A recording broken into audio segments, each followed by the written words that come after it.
Good morning everyone, how are you. So चलिए आज की क्लास स्टार्ट करते हैं। Class 10th exercise 4.1 and chapter का नाम है linear equation and inequalities in two variable. मैंने आपको कल करवाया था भाई कि जब हमने चैप्टर स्टार्ट किया था उससे पहले मैंने आपको टेबल लिखवाई थी कि वो टेबल आपको लर्न होने चाहिए। अगर वो टेबल आपको लर्न है तो क्वेश्चन करने में इजी हो जाएगा, आपका क्वेश्चन करना इजी हो जाएगा। तो देखिए टेबल आती है, भाई टेबल लर्न कर लेते हैं फिर से। टेबल थी हमारे पास, अगर हमें दो इक्वेशन गिवन मिलेगी उसमें हम निकालते हैं A1 A2 B1 B2 C1 C2 value निकालते हैं। तो क्या आता है उसमें कि अगर A1 by A2 not equal to B1 by B2 आता है तो क्या होती है, वहां से इंटरसेक्टिंग लाइन इंटरसेक्ट करती है, यूनिक सोल्यूशन बनता है और कंसिस्टेंट होती है।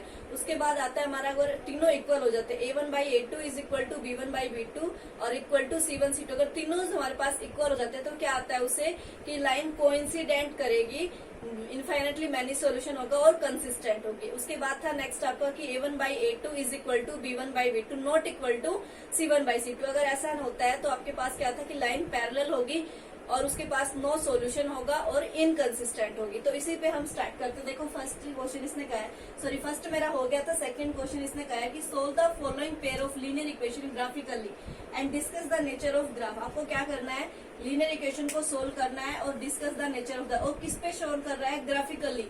ये आप 9th क्लास में पढ़ चुके हैं और आपका फर्स्ट क्वेश्चन हुआ करता था, आपको याद हो तो, linear equation in two variables का। तो हमें क्या करना है, discuss the nature of the graph, और ग्राफ के नेचर को भी डिस्कस करना है। तो सबसे पहले देखियो, अब 9th क्लास में तो बहुत कंफ्यूज होते थे कि मैम पैरेलल लाइन नहीं बन रही है, इंटरसेक्ट नहीं कर रही है, कोइंसिडेंट नहीं हो रही है।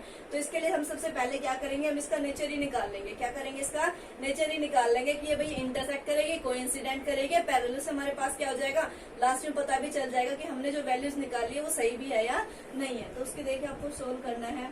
इसमें लिखिए आपके पास है भाई x plus y is equal to 3 and 3x minus 2y is equal to 4। तो यहाँ से A1 की वैल्यू कितनी है, देखिए ये हमारे पास फर्स्ट इक्वेशन है, ये हमारे पास सेकंड। A1 की वैल्यू 1, A2 की वैल्यू कितनी है 3, B1 की वैल्यू कितनी है भाई 1, B2 की वैल्यू कितनी है -2, C1 की वैल्यू कितनी है -3 और C2 की वैल्यू कितनी है हमारे पास -4। तो सबकी वैल्यू पता है, A1 by A2 B1 by B2 C1 by C2। अगर अब मैं इसमें बोलूँ कि भाई मैं निकाल रही हूँ A1 by A2 और इज इक्वल टू हमारा 1/3 आ गया, B1 by B2 is equal to में 1 by -2। अब इसको सोल्व करने की जरूरत नहीं, आपको क्या दिख रहा है, A1 अपॉन में A2 not equal to B1 upon में B2। क्या आपका कि जो A1 by A2 है वो B1 by B2 के इक्वल नहीं है। इसका मतलब क्या हो गया, आपकी इक्वेशन कैसी, उसका जो ग्राफ कैसा बनेगा, इंटरसेक्टिंग लाइन। लाइन कैसी होगी, उसमें इंटरसेक्ट होगी। कैसी लाइन होगी, उसमें लाइन इंटरसेक्ट करेगी, यूनिक सॉल्यूशन होगा और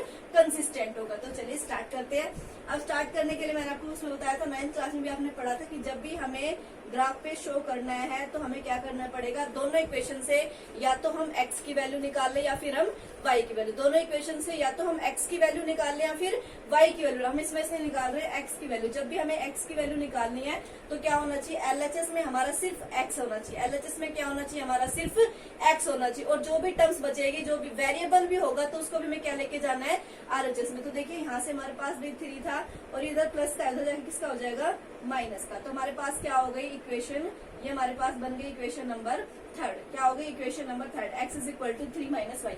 अब मैंने आपको बताया था कि जब हमारे पास ऐसा आ जाए कि एक वेरिएबल की वैल्यू निकल जाए, तो x की निकल जाए या y की, जब वैल्यू निकल जाए तो उसमें हमें क्या करना पड़ता है कि हमें y को पुट करना है। क्या करना है, y की वैल्यू को 0 पुट करना है, 1 पुट करना है, 2, जो भी हमें पुट करना है वो हम पुट कर सकते हैं। अब देखो इसमें पुट कहाँ करेंगे, RHS में पुट करना है। हमेशा क्या करना है, RHS में पुट करना है। LHS की तो हमें वैल्यू निकालने की, इसमें पुट करना है RHS में। तो स्टार्ट करिए, ऐसे एक टेबल बनानी है, बनाई होगी आपने 9th क्लास में बनाई थी, तो एक टेबल बनाएंगे। इसमें सबसे पहले लिखेंगे भाई put y is equal to 0 in equation 3। अब पुट करिए y को 0, जब हम y को 0 पुट करेंगे तो x की वैल्यू कितनी आएगी, 3 माइनस 0 कितनी आ गई भाई 3, यानी कि x की एक वैल्यू हमारे पास 3 आ गई। अब टेबल बनाते चलिए साथ साथ अपनी टेबल यहाँ से बनाते चलिए भाई। लिखिए ऊपर हम लिखेंगे कि x y 3 टर्म्स निकाल लेंगे, 1 2। अब देखो जब आपने y को कितना रखा है, y की वैल्यू 0 रखी है, तो x की वैल्यू कितनी आई है आपके पास 3।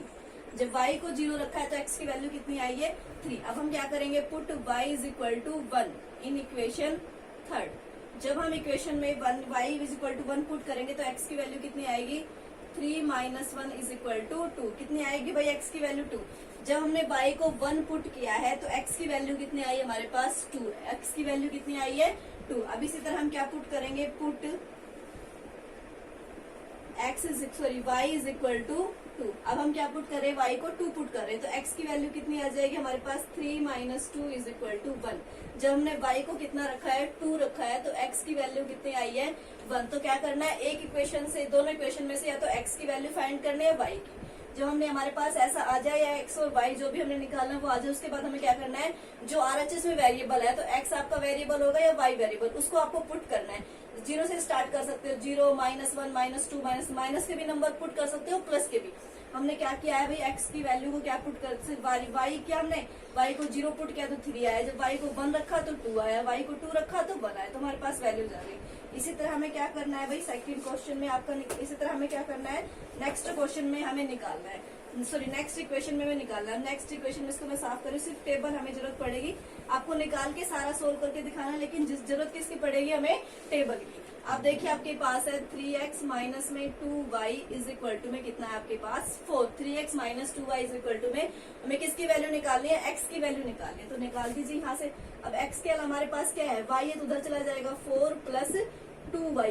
अब हमें सिर्फ रखना क्या है LHS में, ओनली x के साथ आपका कोई भी कॉन्स्टेंट नंबर नहीं होना चाहिए, लेकिन x के साथ क्या आपका 3 है, तो 3 उस साइड जाके क्या हो जाएगा आपका डिवाइड में हो जाएगा, तो 4 प्लस में 2y अपॉन में 3। अब आपके पास बन गई इक्वेशन पहले जैसी, सिर्फ हमें क्या चाहिए था, x की वैल्यू चाहिए थी। अब हमें किसकी वैल्यू पुट करनी है, वेरिएबल क्या है हमारा RHS में y, मतलब हमें y को पुट करना है, 0 1 2 3 वैल्यूज तक हम निकाल सकते हैं। तो सबसे पहले पुट करिए भाई, put y is equal to 0। फिर एक टेबल बना लीजिए अपनी, यहाँ से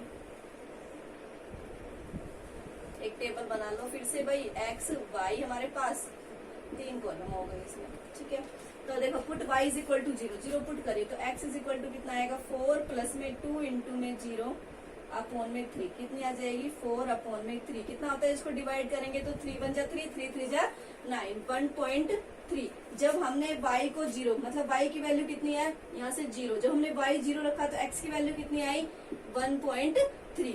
उसी तरह हमें y को क्या पुट करना है भाई, 1 पुट करना है। जब हम y को 1 पुट करेंगे तो कितना आएगा 4 प्लस 2 इंटू 1 अपॉन में 3, कितना आ गया 4 प्लस में 2 अपॉन में 3, कितना आया 6 बाई में 3, 3 2 जा 6, कितना आ गया 2। हमने क्या रखा, जब y को 1 रखा तो x की वैल्यू कितनी आ गई 2। तो आपको क्या करना है इसी तरीके से कि भाई x को हमने क्या रखा है, यहाँ से जब हमने y 0 रखा तो x हमारे पास 1.3 आया। जब हमने y 1 रखा, सॉरी यहाँ से आपके पास y हमने कितना रखा है 1 रखा है। जब y 1 रखा है तो हमारे पास x की वैल्यू कितनी आई है 2। अब हम y को 2 रख रहे हैं, क्या पुट करते हैं, y को 2 पुट कर देते हैं, y इज इक्वल टू 2। तो x कितना आएगा 4 प्लस 2 इंटू 2 अपॉन में 3, कितना हो जाएगा यहाँ से 4 प्लस 4 अपॉन में 3, यानी कि 8 अपॉन 3, कितना आएगा 3 2 जा 6, 3 6 जा 18। जब हमने y को कितना रखा है 2, तो x की वैल्यू कितनी आई है 2.6। तो यहाँ से हमारे पास दोनों टेबल बन गई। अब टेबल आने के बाद हमें क्या करना है, इसको ग्राफ पे प्लॉट करना है। क्या करना है, टेबल आने के बाद ग्राफ पे प्लॉट करना है। तो हमें ग्राफ बनाना है, बनाया हुआ है भाई आपने बहुत ही। ये तो ग्राफ देखो, इसमें हमारे पास ये हो गया, ये होता है x, इधर हमारे पॉजिटिव नंबर आते हैं x के, और इधर हमारे इधर की साइड x डैश यानी कि नेगेटिव नंबर। ये ऊपर हमारा होता है y एक्सिस और ये होता है y डैश एक्सिस, मतलब ऊपर पॉजिटिव नंबर नीचे हमारे नेगेटिव नंबर। तो देखिए हमारे पास हमने लिख दिया 0 1 2 3 4, यहाँ पे लिख देते हैं 1 2 3 4, ये नंबर लिख दो -1 -2 -1 -2। आप देखो यहाँ से आप पुट करो, इसमें हमारे पास देखो y 0 है, x की वैल्यू 3। अब जब हमारे पास एक नंबर 0 हो, y या x में से एक नंबर 0 हो, तो जो नंबर गिवन होता है उस पे आता है। देखो y तो 0 है, मतलब y की लाइन तो ये हो गई, y तो 0 है, और x पे कहाँ तक बढ़ना है हमें, x पे इसने बोला x पे कितना है 3, तो मतलब फर्स्ट नंबर हमारे पास ये वाला। अगर ऐसे सर्कल बनाना है आपको, फर्स्ट क्या आ गया हमारा 0, y तो 0 था और x कितना था 3। अब देखो x पे हमें कहाँ तक पहुंचना है 2 तक, और y कहाँ है हमारे पास 1। अब दोनों नंबर कहाँ मीट कर रहे हैं, यहाँ से देखो x तो 1 y 1 x 2 कहाँ पे मीट कर रहे हैं, आपके यहाँ पे आ रहे हैं। तो हो गया आपका एक पॉइंट। उसके बाद आपका x तो 1 x 1 हमारा y 2 यहाँ पे आ गया हमारे पास, x हमारा 1, यहाँ से देखो ये यहाँ पे मीट करेंगे, x तो 1 y 2, तो एक लाइन हमारे पास ये बन गई भाई, ठीक है, इस लाइन का नाम लिख दो x plus y is equal to में 3। ये लाइन कौन सी हो गई, x plus y is equal to में 3 वाली। अब इसी तरह सेकंड को पुट करो, y 0 है हमारे पास, क्या है y 0 ये वाला, और x की वैल्यू गिवन है तो यहाँ पे हमारा 1.3 यहाँ पे आ गया आपका, ठीक है। उसके बाद x2 है आपका y1, x2 y1 यहाँ पे आ गया आपका, इसी पॉइंट पे आ गए दोनों। उसके बाद आपका x2.6 मतलब यहाँ पे आएगा हमारा 2.6, और y2 तो आपका कहाँ हो गया, यहाँ पे हो गया आपका, ठीक है। तो ये हो गई हमारे पास लाइन। आप देखा हमारे पास आया क्या था, इंटरसेक्ट कर रही है, और इंटरसेक्ट ही हमारे पास कर रही है। किस पॉइंट के ऊपर इंटरसेक्ट कर रही है, 1 और 2 के ऊपर। जब y की वैल्यू 1 और x की वैल्यू 2 है तो हमारे पास इसका नेचर कैसा हो गया, इसमें नेचर बताना था, कैसा नेचर है भाई इसका, यूनिक सॉल्यूशन। यूनिक सॉल्यूशन तो कैसा है, यूनिक सॉल्यूशन। तो क्या करना है आपको, मैंने एक पार्ट आपको करवा दिया, बाकी के 3 पार्ट आपको खुद सोल्व करने हैं। क्या करना है, सबसे पहले हम नेचर निकाल लेंगे भाई, इसके टाइप्स ऑफ सिस्टम को निकाल लेंगे, एल्जेब्रिक इंटरप्रिटेशन के कैसे होगा, ये कैसे नहीं होगा। उसके बाद हमें पता चलेगा कि लाइन इंटरसेक्ट करेगी, या फिर हमारे पास पैरेलल होगी, या फिर कोइंसिडेंट होगी। फिर हमें क्या करना है, दोनों इक्वेशन से या तो x की वैल्यू निकाल सकते हैं, y की वैल्यू। जो वैल्यू आ जाएगी उनसे हमें एक टेबल बनानी है, टेबल बनाने के बाद उसे हमें ग्राफ में प्लॉट करना है। Thank you.